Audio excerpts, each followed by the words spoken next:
અને ઉપરથી મારી દીધું બૂચ અને કસ્ટમરને કહી દીધું કે લ્યો ડબ્બો લઈને તમે તમારી ઘેરે જાઓ. જો આ ગાડી આવી છે 6 મહિનાથી બેટરી બંધ છે આની અને આપણે બેટરીનું કામ કરવાનું છે. પણ એની પહેલા જો આ તમને બધું બતાવું. આ બધું ખુલ્લું પડ્યું છે, જો બધું છૂટું પડ્યું છે, છૂટું રખડે છે.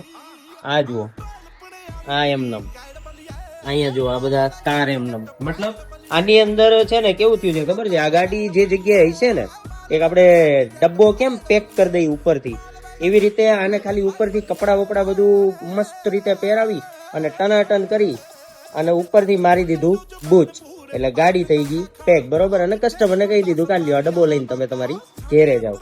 બાકી આ વસ્તુ આપણને તો ભાઈ, મને તો બહુ ગોબરી વસ્તુ લાગે. આપણે આવી રીતે કામ જ ન કરી શકીએ. કોઈની ગાડી કદાચ બને કે ના બને, પણ આવી રીતે મતલબ દેવાનો કોઈ મિનિંગ જ નથી. હા, તમારો મિનિમમ ચાર્જ હોય 100, 200, 500 લઈ લ્યો ને કે ભાઈ ગાડી થાય કે ના થાય, આટલો મારો ચાર્જ છે, કોણ તમને ના પાડે છે. અને હવે બીજી વાત કે આ ગાડી 6 મહિનાથી બંધ છે, બેટરી ડેડ છે. અને ઓલાની તો તમને બધાને ખબર જ છે કે જેટલા વધારે સમયથી ગાડી બંધ હોય બેટરી બનવાના ચાન્સ બહુ ઓછા છે.